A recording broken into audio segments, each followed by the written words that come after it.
تلخ ان کے مزاج کا حصہ تھا۔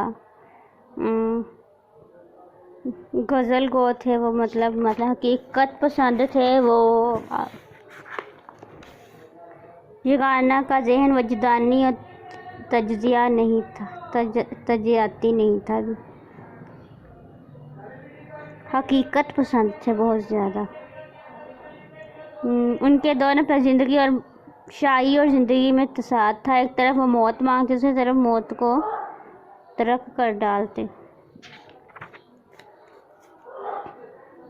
محاورات کو شاعری میں استعمال کرتے تھے بہت زیادہ، الفاظ اور محاورات کا استعمال، شوخ گفتگی بھی دکھائی دیتی ہیں، کہیں کہیں دکھائی دیتی ہیں۔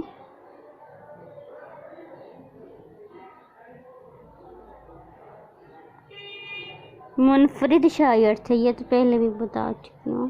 موضوع جبر و اختصار، یہ ان کے شاعری کے پوائنٹ تھے۔ اب اس کا مطالعہ کرتے ہیں ڈیپلی۔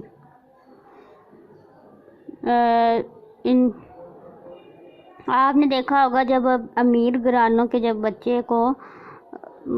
بچوں کو جب مشکل حالات کا سامنا آتا ہے تو ان کا مزاج بدل جاتا ہے، وہ خود پرست ہوتے ہیں، خود کو منوانا چاہتے ہیں، خود کی جو ان کے اندر ہوتی ہے کہ ہم سے بڑھ کے کوئی نہیں، جب اس کو ڈیس پہنچتی ہے زمانے سے تو وہ اپنے اندر ہی اندر ختم ہوتے جاتے ہیں اور دنیا سے پیار ختم ہوتا جاتا ہے، بغاوت شروع ہو جاتی ہے، پیار اور محبت سے اس کا دل کھٹا ہو جاتا ہے، ان کو صرف اپنی ذات سے زیادہ کوئی عزیز نہیں ہوتا، خود پرستی۔ ٹھیک ہے۔ مرزا یاسر یگانہ پٹالہ کے ایک تباہ حال جاگیردار گھرانے کے چشم و چراغ تھے۔ کس کے؟ جاگیردار گھرانے تھے۔ یہ ایک عام سی بات ہے کہ تباہ حال گھرانوں میں عظمت رفتار کا احساس طبیعت کی خودداری کو جلا دیتا ہے۔ یہ خودداری جب زمانے کے ہاتھوں ٹھوکر کھاتی ہے تو طبیعت میں جھنجھلاہٹ، تراشی اور تلخ مزاجی پیدا ہوتی ہے۔ ٹھیک ہے۔ اور ایک وجہ یہ کہ خصوصیت کہ ان کو سماج میں کوئی حیثیت نہ ملی، معاشی طور پر نہ ادبی طور پر، اور باقی بچا تھا وہ ان کی شاعری تھی۔ دنیا انہیں ماننے سے انکار کرتی رہی، وہ دنیا سے خود کو منواتے پر تلے تھے۔ خود شناسی خود پرستی میں تبدیل ہو گئی، خود کو منانے کے چکر میں خود کو پہچاننے کے چکر میں وہ خود پرستی میں چلے گئے، حق پرستی کے خلاف جہاد بلند کیا۔ ایک بات یہ کہ وہ خود پرستی کو اور حق پرستی کو ایک ہی بات تصور کرتے تھے۔ خود پرستی کیجیے یا حق پرستی کیجیے، کس دن کے لیے نہ حق پرستی کیجیے۔ ساری دنیا انہیں حسد نظر آتی۔ ٹھیک ہے۔ طبیعت میں جھنجھلاہٹ تھی، سنجیدگی تھی، خلوص کا نتیجہ یہ نکلا کہ یگانہ کی طبیعت کا کوئی عنصر باقی نہ رہا، صرف جو بچا وہ کیا تھی، اپنی انا کی حفاظت کرتے تھے۔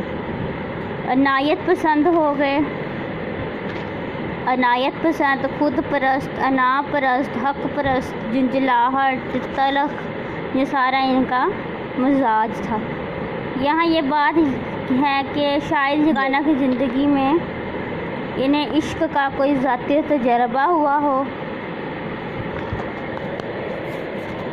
اگلے پیج پہ آ جائیں گے۔ اگر میں اس کو بیان کرنے لگوں تو یہ تقریباً 10 منٹ کی ویڈیو بن جائے گی، اس لیے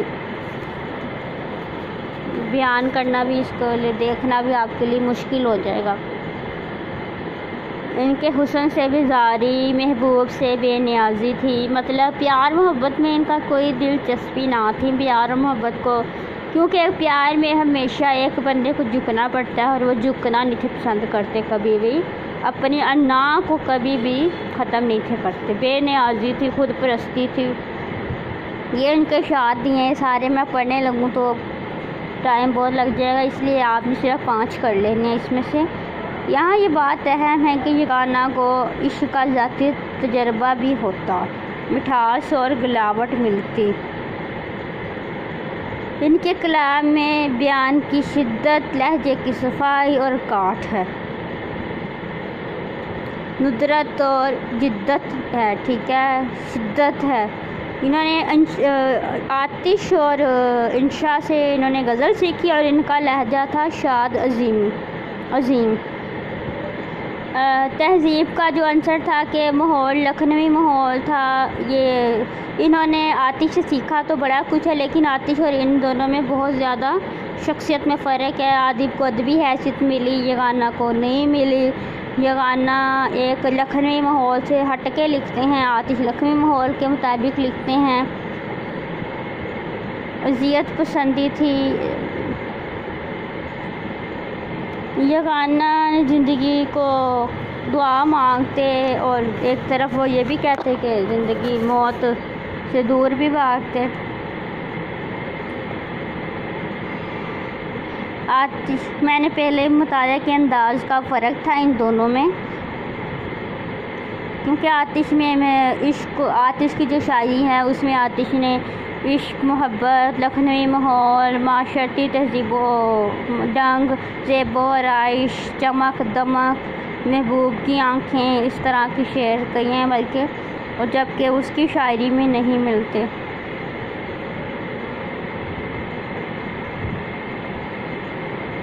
یگانہ کے دور ایک اضطراری زندگی ہے، اضطراری کشمکش میں مبتلا. المیہ میں نے بتایا ہے کہ تنقید سے پہلے المیہ جاننا بڑا ضروری ہے کہ اس کی زندگی کی ٹریجڈی کیا ہے. یگانہ تھے ان کو تصوف سے وہ عشق حقیقی کو زیادہ، عشق مزاجی سے زیادہ فوقیت دیتے تھے. معرفت الہی ان کا مقصد تھا. یگانہ نے کہا 3 قسم کے تجربات سے گزرتا ہے. دل و کسی مصیبت کا دل و جان سے مقابلہ کرتا ہے، دوسرا یہ کہ اعتراضات کرتا ہے، اور تیسرا یہ کہ کنارہ کش ہو جاتا ہے. یہ تیسری عمر بھر لڑتے رہے، پھر خود کو منوانے کے لیے پہلے لڑتے رہے، پھر اعتراضات کرتے رہے، پھر کنارہ کش ہو گئے. تلخ مزاج تھا، میں نے پہلے بھی بتایا ہے. کچھ میں نے یگانہ کا ذہن وجدانی ہے اور تجزیاتی نہیں ہے. یہ ذہن سے بالا تر ہو کے سوچتے، حقیقت پسند تھے، نہ کہ ان کو فینٹسی تصوراتی وہ دنیا ان کو پتہ. انہوں نے جیسے حالات گزارے اس لیے وہ اپنی زندگی کو حقیقت پسندی تصور کرتے. ان کی عشق جو تھا ان کی شاعری کا موضوع نہیں ہے، مطلب پھر بھی ان کے ایک آدھا تھوڑا بہت آ ہی جاتا ہے کیونکہ ان کا ماحول ایسا تھا. 2 مختلف تصادم ملتے ہیں شاعری اور زندگی میں. ایک تو وہ یہ کہ موت مانگتے تھے، دوسرا موت کو ترک بھی کر ڈالتے. اس شعر میں کہتے ہیں موت، دوسرے میں کہتے ہیں کہ یار یگانہ 2 طرح کی تھی. ٹھیک ہے. صدائے باز گشت ان کی میں محاورے، لفظ محاورتوں کا استعمال کیا جاتا. یہ ساری ان کی پوئٹری ہے. منفرد شاعر تھے. موضوع جبر اور اختیار تھے. ان کے جتنے موضوع تھے ان کے جبر و اختصار، شدت پسند والے. شوق اور گفتگی تھے. اس میں اگر آپ اس میں یگانہ کے یہ پوائنٹ کو بھی مد نظر رکھ لیں گے نا، تب بھی آپ کافی یگانہ کی زندگی پہ لکھ سکتے ہیں.